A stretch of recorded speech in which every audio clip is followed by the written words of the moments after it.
Welcome to this latest episode of Japan's Top Business Interviews. I'm your host, Dr. Greg Story, President of Dale Carnegie Tokyo Training Japan. My special guest today is Marton Lendvai, who is the CEO of TWO International. Marton, thank you. Thank you very much. Thank you for the opportunity. Just quickly, for people who may not know, what does TWO International do? In a few words, we are representing European and Western food and beverage brands in Japan. So, Marton, how is it that you're running an operation in Japan? Give us the backstory on what you've been doing and how you got here and how it's going, that type of thing. Yeah, it's I've been here for more than 20 years now, so it's a long story, but I don't want to bore you with the details. We love the long story. I mean, why Japan? How did you get here at all? Why are you even in the country for 20 years? You know? Yeah, so I came here as a student, but I studied Japanese before coming here. I always had this idea that I'd like to learn a language which comes with a different culture. And I also want to try living in that different culture and environment. And that brought me here. So you could have picked any number of cultures and environments, but why Japan? And where were you living when you were thinking about Japan? Where you were based at that time? So I'm from Hungary. I was in my very early age. I got this interest in foreign languages, and for some reason there was a missionary who was originally from my town in Hungary, and he lived in Japan for about 30 years. And he moved back to Hungary after the socialism was over. And there was an opportunity to first not learn the language, but to learn about the culture. So we had like small seminars at my school. He was doing that. He also was very devoted to education, and this is how I met Japanese culture at the beginning, and this gave me the spark. Like, Japan is interesting and something I should, more deal in a more deeper way. Yeah. And so, when you came to Japan the first time, where were you studying, and what were you studying? Yeah, so I got the Monbo Kagakusho scholarship. Me too. Yes, and that was exactly in 2003. So 20 years ago, more than 20 years ago now, in spring. And first I was a research student at Hitotsubashi University. Just like me. Oh, really? Okay. Because I already graduated from my university, came as 2 years, and then did a master's degree here. Sounds very similar where we're going with this. Okay. So that was a research scholarship. And this is Hitotsubashi in the Kunitachi campus? Yes. I used to live in Kunitachi. Yeah. Actually in Fujimidai. Oh, okay. I lived in Fujimidai. All right. Yeah. Nice. Yeah. So that's where I started too. And in Europe, I was in a business school. So in Budapest, I studied at a business school. Then I got a scholarship in the Netherlands, and that was my bachelor. So I was really interested in research and economics, but I wanted to go back to the business track. And after 1.5 years of research, I applied to the Waseda, at that time, bilingual MBA course, and I got accepted, and I basically did my master's at Waseda. Oh, okay. Very good. And so, in fact, there used to be a Waseda seminar. Yes. That I used to attend. Yes. When Ken was running that many years ago. So he's moved back to Israel now. But so trucked out to Waseda for those many times. So following graduation from Waseda, what happens? You stay in Japan? Do you go back? What do you do? Yeah, so while I was in Waseda, I went to this career forum in Boston. At that time, it was the largest English-Japanese bilingual career forum, and I was accepted at 2 companies, and one of them was Nomura Asset Management. And this is how I started working with them right after graduation. So TUS, what year is this? What year is this now? You're graduating? That's 2006. Just in time. Yeah. Perfect timing. Yeah. Lehman shock. Yeah. 15th of Exactly. September 2008. You just came in, Migo. Nice timing there. So I get, although Nomura actually hired a lot of people from Lehman in the end, didn't they? Maybe not particularly in Japan, but certainly outside of Japan. Yeah. So how long were you in Nomura? I was there for almost 3 years. I actually left myself. I wanted to go to the next stage in my career. As you say, I left right after the Lehman shock, which was a very bad timing. Looking back, it was not a wise decision, but this is how I decided. And then I started working with the Aozora Bank, doing the same thing. So as a fund manager at Nomura Asset Management, I was doing similar kind of fund management at Aozora Bank. And how long are you doing that for? That was less than 2 years. Less than 2 years. Yeah. So at Aozora, I guess in both cases, in Nomura and Aozora, you've got a job, you've got to do your asset management job. Yeah. Probably don't have anybody reporting to you at that stage, or you do have team members reporting to you. Are you leading anyone by that time? I didn't have. What's the good way? So when I was at Nomura, I didn't. We had an assistant, but that's not really a team as such. At Aozora, I had one of my own projects, which was a new project, and for that I got a team of traders. But again, that was not. It was a project team rather than my own team as the leader. And who was running Aozora at that time when you were there? Who was the boss? Brian Prince. Brian, the famous Brian Prince. Yeah. Because he was also involved at Shinsei Bank, where I was as well. So it's a small world up in Japan, isn't it? So after you finish at Aozora, what happens then? Yeah. So basically, in the meantime, I decided to set up a company with an American partner. He had an idea and background that was a resort service turnaround. He used to work for Citigroup before, and it was kind of so I didn't quit Aozora because I didn't like it or I didn't want to work in finance anymore. But here was this new challenge or new opportunity that I thought it's worth trying. And so what's he doing?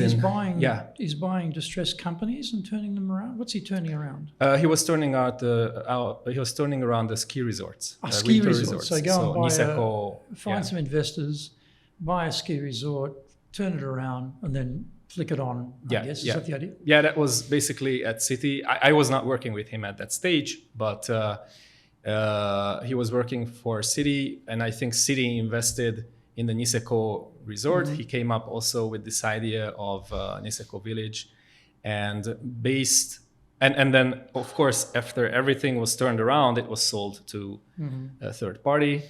But that's something that I heard, so I was not there. It's not direct information, and so this is what, around 2010 now, is it? It's 2011. 2011, okay. So in 2011.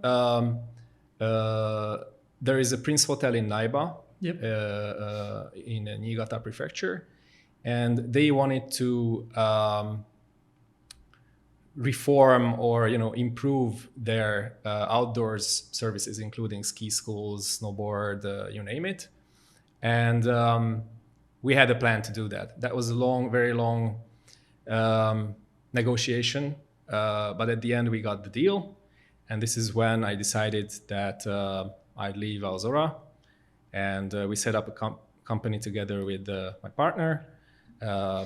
He was the main investor, so I was a minority in that deal, but it was a really good enough challenge for me to try. Yeah, big challenge. Yeah.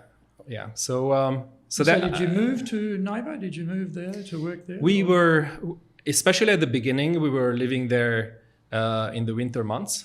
Of course, the summer was, it was off. We were doing some preparations, but not living there. So that was going on for many years. But in the meantime, I started to international. So my main business was basically for a few years this resort service turnaround. It was like a concession business for the services part. But in the meantime, I set up Two International. So why Two, T-O-O, yes. International? Does that stand for something? Has it got some, what's the relevance of the name here? Yeah, so at the very beginning, our first client was a Hungarian company. And because I'm from Hungary and it was a Hungarian company, the first idea that came to my mind that was Toho in Japanese is Eastern Europe. If you put it down in alphabet, it's it can be TOO, which is two. And then it could be TOU as well. Yeah, it's a word joke, where I thought for many, especially Eastern Europeans, Japan is like too far or too international, like something too far-fetched. And this is why the English name is officially Two International. So that's This is how the big background. Marketing decisions around logo brand names are really made, right? Yes. And so while you're at NIBA working on this turnaround, I guess, you're probably doing everything at that stage, right? So you're probably running teams, you're working with vendors, you're doing everything. Yeah. So I'm guessing that was probably your first experience to actually run a team in Japan. Would that be the case? Yeah, I was also involved in team. Like you said, we did everything. So my partner was, I was not the CEO. My partner was the CEO. I was a partner, and we were managing different parts of the business. But like you say, when the peak period came, we had to deal with all the problems and all the challenges. So we started with 16 people at the very beginning. And these are people you'd inherited from the existing hotel? No, we hired. Oh, you hired them in? We hired. So it was mainly administrational, and at the beginning, the 16 people were mainly administrational, like reception desk. These are people. Locals from Niigata, I take it? Yes, from everybody. itself, Yes, right? well, most of them. There are some people from Tokyo or the prefectures around Tokyo, but I think everybody at that time was Japanese. So I'm guessing, in many companies, in many companies' cases, hiring staff as a startup is not easy. Yeah. But I'm guessing in Niigata, probably being a new source of employment was probably an advantage, that people there didn't have the options that people in Tokyo have in terms of getting jobs. And you probably had a reasonably easy time getting people to join you, I'm guessing. Is that the case or no? Thinking back, I don't really remember the actual statistics, who came from where, but I think the majority of the people were not actually from Niigata or Gunma or the neighboring prefectures. Because it's a seasonal job. So most of the people came from Chiba, Saitama, Kanagawa, and Tokyo, who worked seasonal jobs, for example, in a golf course or a surf, whatever. And then we were hiring them for the winter. Some of them we hired for the whole year because, of course, we had to do preparations and closing down and so on and planning, but not all of these people. And only those persons who had some experience working at this industry, we hired from like a local, there are lots of ski resorts in the area. So there are a lot of people who knew, for example, ski school industry or how to run these kind of things, because it was really important, because we needed people who can talk about our services and who can serve our customers immediately. So this is how it started. But then the team grew, and in 2019, when I decided to not work in that organization anymore, we had about 150 people. Oh, wow. But again, most of them, a portion of them were all-year staff or all-year employees, but a large part of those were, winter, like seasonal employees. And also, there are a lot of at that time there are a lot of foreigners, because we grew the international services quite fast in the. I would say between 2014 and 2019, it was a really good boom period, and we hired not only English speakers but also Chinese speakers. So here you are. You don't have much practical leadership experience. You're in this very dynamic area of business. Yeah. You're dealing with a bunch of ski bums. Yeah. Yeah. Who've got a completely different thinking about Yes. work. Yes. So I imagine that the complexity of leadership must have been quite large, and also given the conditions, it's snow, logistics, many things can go wrong. What were some of the challenges you found, not so much in running the business, but in leading the people? Mm-hmm. It's a very good question, because I know you want to focus on leading the people, but also dealing with our clients and customers was also a big challenge, I think. Sure. So I think on both sides there are leadership challenges. But focusing on your question, I'd say it's the difference of working style. So especially because most of the people didn't come from a corporate position. Most of them were not used to the reporting structure or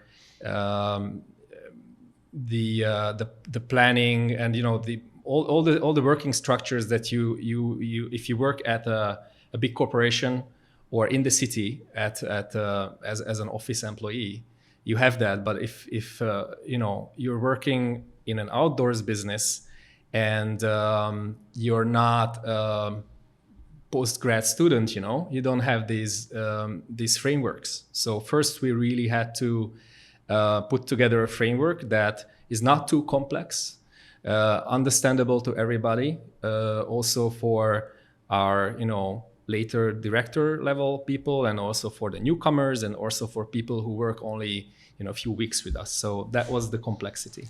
And also education-wise too, I imagine they're not particularly well educated because they've decided to drop out of the system. And so I'm facetiously referring to them as ski bums, but they are a very different type of animal to your salary man and woman. Yeah. And they know it's seasonal. Yeah. Did you have a higher repeat of people every season coming back, so you had some continuity, or are you just refreshing every season with fresh people? Because that's a totally different game too. I cannot tell you a percentage, but my impression was that most of the people were repeaters. Yeah. Okay. Well, that's not bad. I mean, it's a bit easier. So in terms of your own leadership, what other things did you find challenging to lead this, again, growing number of people as well? So you've not only got complexity, you've got complexity at scale as well. Yeah. So like I mentioned, it was not only the complexity was not only the employee side, but also the customer side and the client side as well. Talk about that. Yeah. So we worked with one of the largest hotel groups at the time, and they were very rigorous company, with a very strong background. But at the same time, it was really difficult for us to bring in new ideas and convince them about new ideas. It doesn't mean that we couldn't, but it took a lot more effort and much longer time than typically it happens with non-Japanese companies, especially if I compare it with Western or European style companies. So that was one of the challenges. Were they an existing operator that you took over the property and they stayed on as the operator, or you took over the property, kicked out the existing operator and brought in a new operator? How did that function? No, we were basically, it was a typical or classical concession style business where we basically bought a license at the property to operate the outdoors services, such as first we started with the ski schools, but we had a lounge, then we had some other parts which is connected to the outdoors activities. So of course, Prince Hotel is the owner of the hotel. And as far as I know, the government is owner of the mountain. So we cannot own, or we didn't own any of the assets. It was, in this sense, it was a lot different from what my partner had at City. So we came in as a concession, service provider. We had a long-term contract. We had some goals, what we had to, achieve. And in return, we got the rights to run the business, the outdoor activity business. Yeah. Right. Okay. Yeah. I see. So sorry, but just to your question, there were of course some existing schools, and the one of the biggest challenges was to not kick out these schools, and this is why, as far as I know, the hotel has been looking for a partner who can.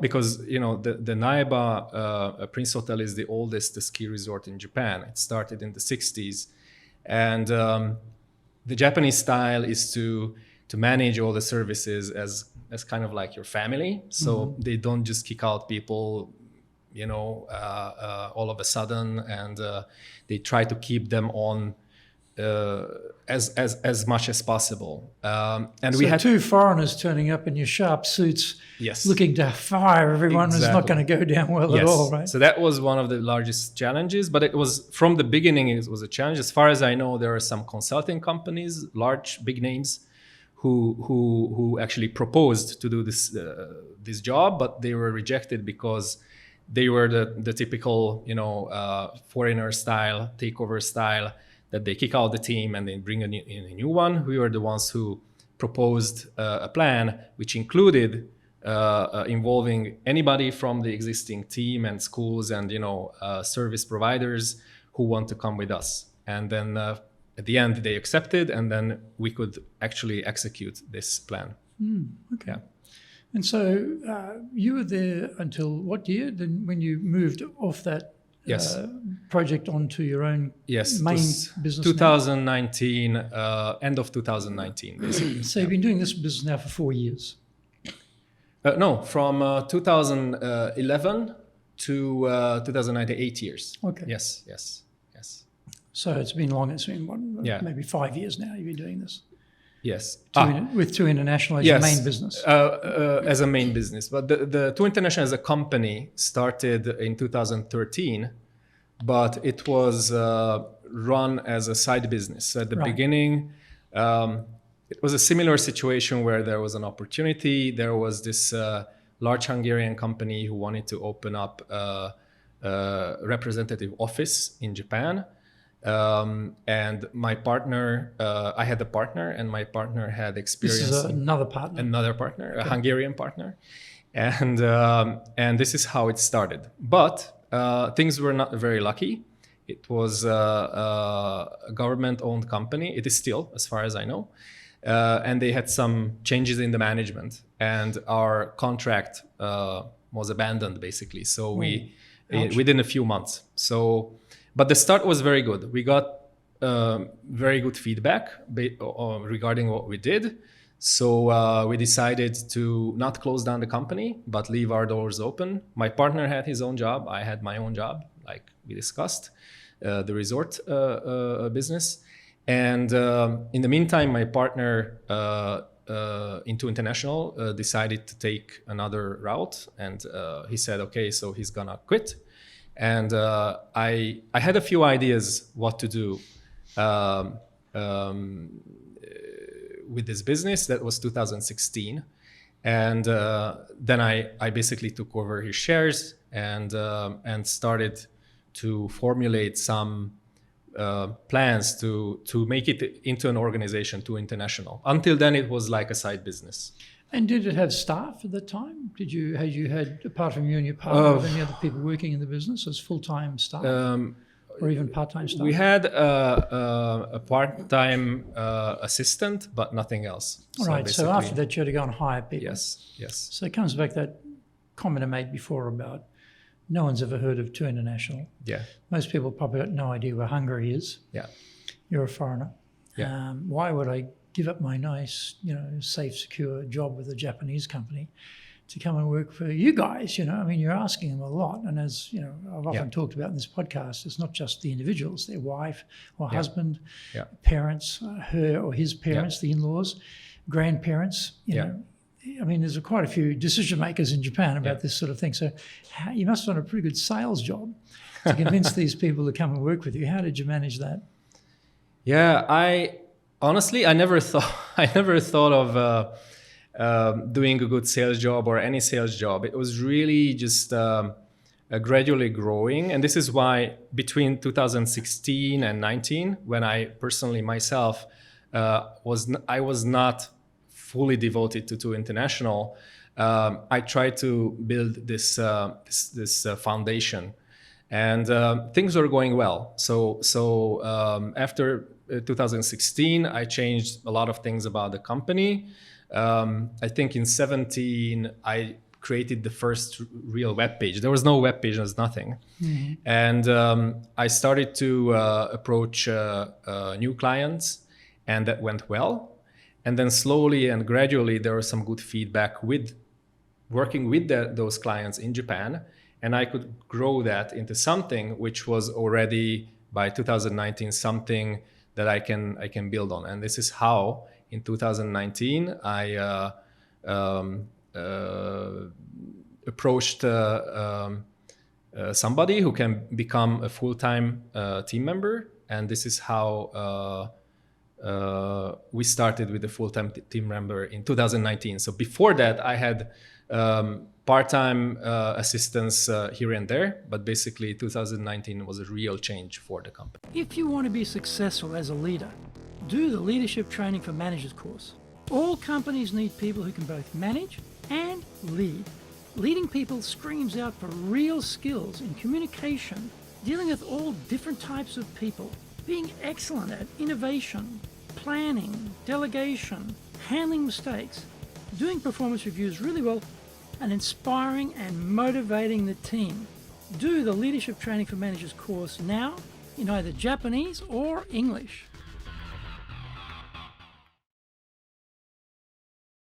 Are you doing business with Japan? Do you really know how things work? Japan Business Mastery provides the answers. Do you have the right networks and know how to create them? Do you know how to get on the same wavelength with Japanese buyers? Do you know what being trustworthy looks like from the Japanese perspective? Japan Business Mastery is based on more than 30 years' experience in Japan and will become your go-to guide. Want to succeed in Japan? Buy Japan Business Mastery now. You know, when we started our franchise business in 2007, even though Dale Carnegie had been in Japan since 1963, very well established, but we were a new franchise, taking over from a previous franchise. So no one knew us, bunch of foreigners. And trying to get people to join us was a nightmare. We had to pay an exceptionally high base salary to get them to take the risk of coming and working with us. You know, at the beginning, it was a nightmare. It was so tough to get people to join. But eventually we got them to join, but it wasn't easy. It was expensive too. And now, you know, we've grown substantially, but we're still not that big, but we're still much better. One thing I'm interested in, though, is you have no background in the food business or the beverages business or the import business. And here you are importing food and beverages from Europe, I take it. We are not doing import. Not doing it? So what are you importing then? What did you bring in there? So we are basically working as a local office for these brands and the manufacturers and their brands, which means that we do everything that a local office, a local division does. So are these goods? Are these like manufactured goods? Are they machinery? I mean, what's the... Oh, no, it's sure it varies, food and beverage products. So it is food and beverage, right? Yes. Okay. So that's why I'm coming back to, Yes. I've been in the food and beverage area myself, so I know, regulations, price point, existing suppliers. There's a host of complexity in that business, seasonality, perishables, stock shelf life, getting access to outlets, distributors. Yes. Complex business. So I'm impressed that you had really no background in that from what you've told me, and yet you're able to move into that. But I guess you were basically using the brand power of the company who wanted to hit the Japan market and their muscle, I guess, and you're basically the hands and the feet on the ground here to open the doors. Is that how it worked? Yes and no.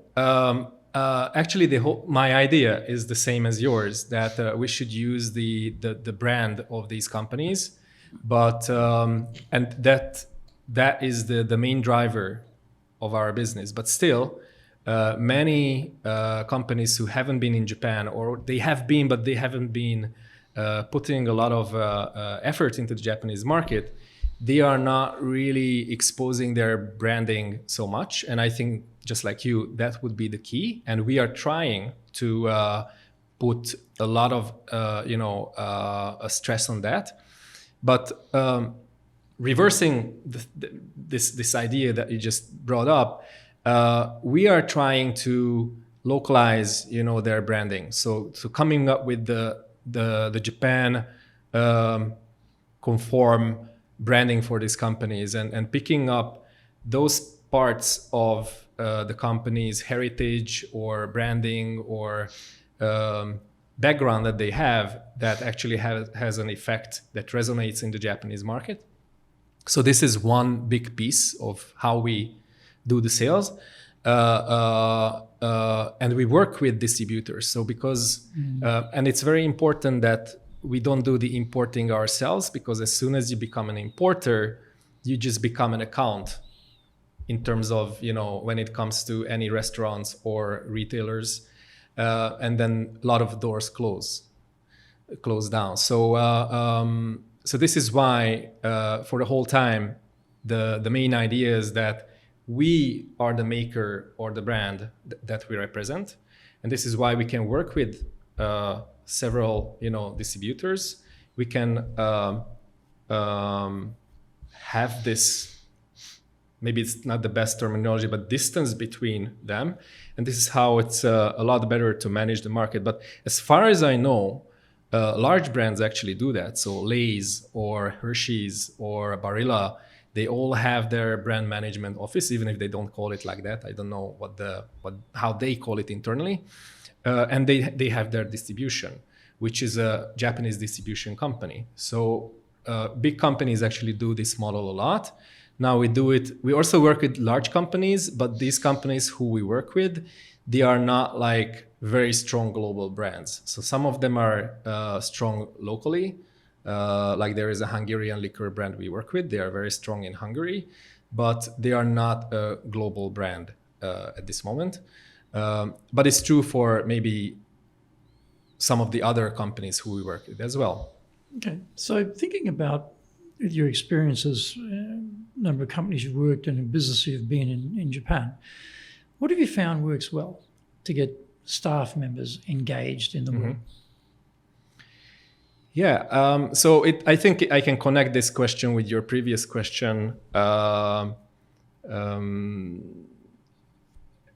Like how that you said that I do a good sales job. So I never think of it again. I'm stressing this, that I'm doing some sales, but I'm just genuinely explaining my idea about the opportunities that I'm trying to build on, because I think that there are a lot of opportunities for Western brands, especially F&B product brands in Japan, or consumer brands, if you talk in a broader perspective. And as soon as you tell the story to prospective employees or partners or distributors or anybody, they're like, oh, okay, this makes sense. That sounds like fun. That's very interesting. And of course, I'm also working with clients. I mean, from the F&B, from the European or the Western side, who have this this background. So they have an interesting background, an interesting brand, an interesting outlook for the future. So this is why as soon as you start thinking about this, it's just fun, I guess also, Japan has a big appetite for things that are new and fresh, yes. And companies like to differentiate themselves, yes. From stronger, well-established companies they're competing with by having something that they don't have. And Do you do things like, do you go to FoodX? Do you do these sort of big trade shows where you try and find more distribution, or are your distributors national? Mm-hmm. So once you've got your distributors lined up, pretty much that's it, or how does that work? Yeah, so that's a very interesting question again. Before I go into the actual operational side, I would also add to your comment that Japan or Japanese consumers don't only have the appetite for new things, but as far as I can see and understand, they are also very much interested in Western food culture. Mm-hmm. And just comparing, my first years in Japan to these days, you can see how much the market and the products and the brands have developed in the Japanese market. And that's one big factor that I think it is driving the market. And how we do it, it really depends on the company or the brand that we work with.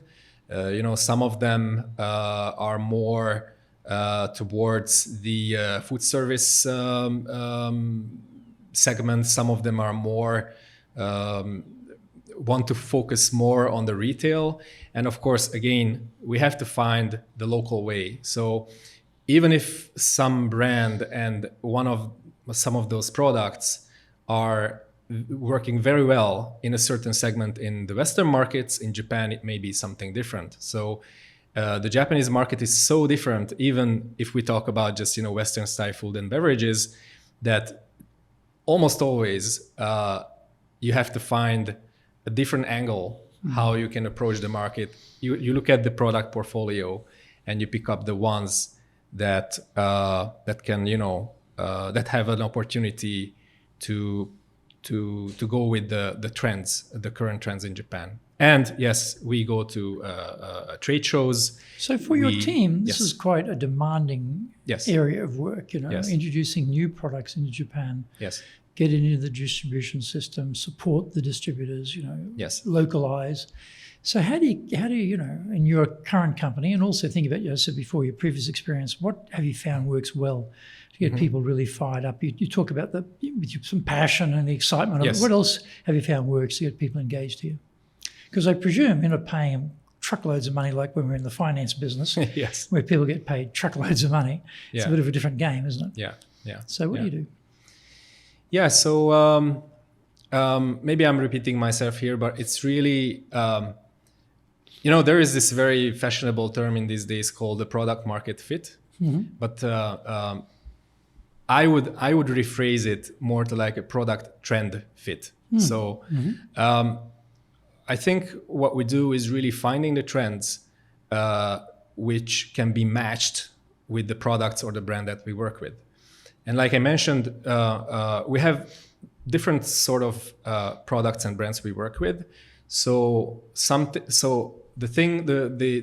strategy that works, for example, for the Hungarian herb liquor can be very different from the strategy that we use for big Italian, processed tomato brand, and so on. So basically this kind of creative brain work is one differentiator, which can be exciting. So of course, we also want to work with the people who are interested in being creative, not only just, doing something which is already out there and we never copy things.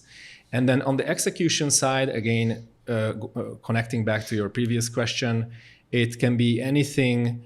So how we expose ourselves can be anything, again, that goes with the trends. And it can be materialized as a trade show exhibition, or it can be a tasting event, even a professional tasting event, or with a local celebrity, or just for content for a certain magazine, and so on and so on. So there are a lot of ways to create the buzz, and all these activities are basically there to motivate potential distribution partners, because I'm sure that you have the same experience that in Japan, maybe also in other countries, especially in Japan, cold calling doesn't really work.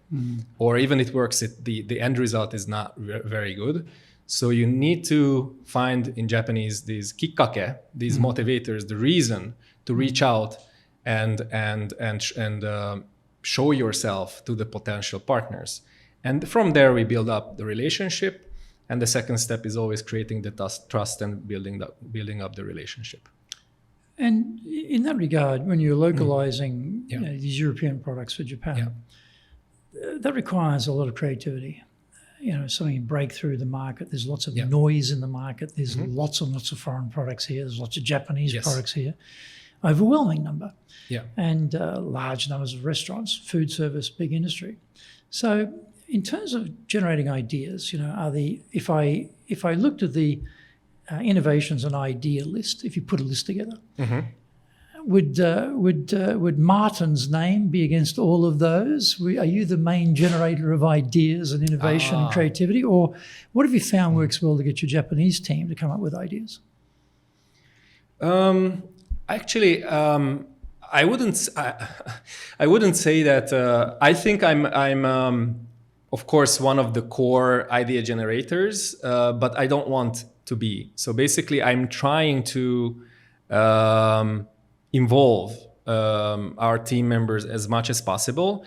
And actually, a lot of ideas come from team members as well. So, do you have any formal processes for that, or is it rather ad hoc? Or it's project based and action based, activity based, and it's more like a form of brainstorming. So when there is something that comes up, and even if I have an idea, it's still not a strategy. It's still not a plan. So if I have an idea, I always talk it with the relevant team members and discuss it with the relevant team members.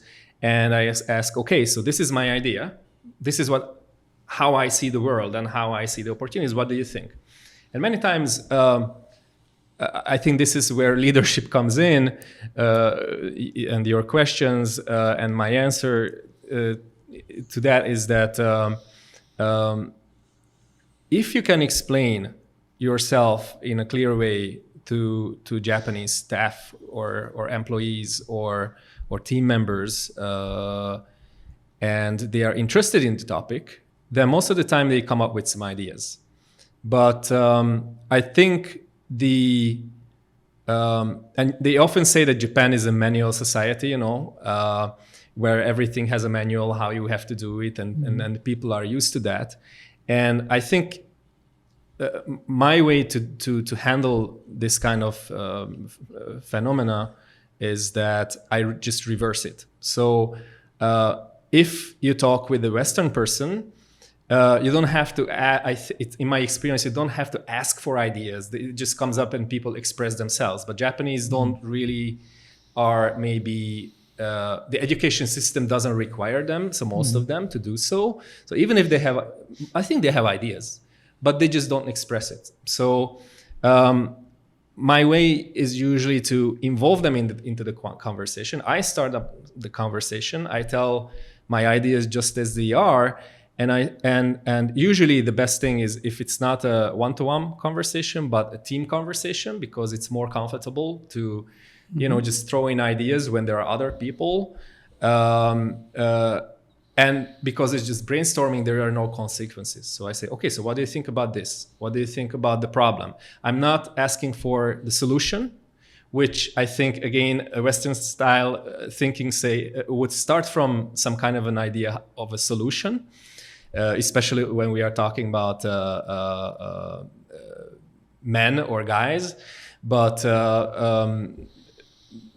on the reverse, if you start with the problems, like, do you think it's a problem in Japan? Do you think it's a problem for the customer or the consumer, or on your side? Then they are more open to talk about the problems. But as soon as they express their opinion about the problem, then immediately I can ask, okay, so how do you think we could solve that? And like, oh, okay, then I have an idea how to solve it. So this is how we try to do this. What about trust, building trust with team members? What have you found works well for building trust? Yes.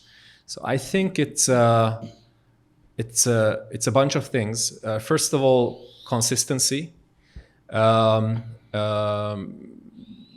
how you approach things, what you say, you show up every day or like, you know, constantly. The second thing is transparency, that if you do a mistake, then you just say, okay, this was my mistake. Or if something goes wrong, that you explain why that went wrong, and you don't really hide things that shouldn't be hidden. And I think I put down also some ideas here. Oh yes, and of course, responsibility. So I think it's if you work in a big organization, it's easy to delegate responsibility. But if it's a hierarchical system, the person who is operating the hierarchy anyways has the responsibility because he delegated that, you know, task. But many times it's easier to say that the person who has been delegated to should have the responsibility. But if you take the responsibility when you can, when it's fair to take the responsibility, you should take it. And I think that gives a lot of credit to you within your team. So I think these three, transparency, responsibility, and consistency, are the most important. What about building a culture? Because this is your own company. Yeah. Started with you and a partner. Yeah. Then it's everything's you. Yes. And you gradually are hiring people. So you really got a blank sheet of paper here. So yeah. What were your thoughts about what sort of culture you wanted in the company? Yes. So, so I think of course, I have a vision. I have an idea how we should do things and how I want to run things.